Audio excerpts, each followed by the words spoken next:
அனைவருக்கும் வணக்கம். 76வது குடியரசு தினத்தை முன்னிட்டு மத்திய அரசு பத்ம விருதுகளை அறிவித்துள்ளது. பல ஆண்டுகளாக சுகாதாரம், விளையாட்டு, கலை, இலக்கியம் உள்ளிட்ட துறைகளில் சிறப்பாக பணியாற்றியவர்களுக்கு மத்திய அரசு பத்ம விருதுகளை வழங்கி கௌரவித்து வருகிறது. மொத்தம் 139 பேருக்கு பத்ம விருதுகள் வழங்கப்பட்டுள்ளது. பத்ம விபூஷன் விருது 7 பேருக்கும், பத்ம பூஷன் விருது 19 பேர்களுக்கும், பத்மஸ்ரீ விருது 113 நபர்களுக்கும் அறிவிக்கப்பட்டுள்ளது.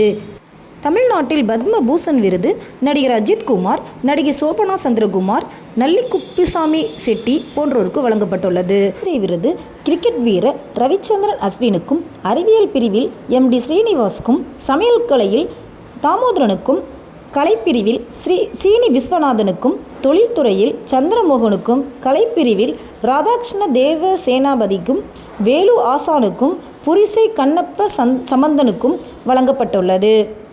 ஆக மொத்தம் 13 பேர் பத்ம விருது பெற உள்ளனர். நன்றி.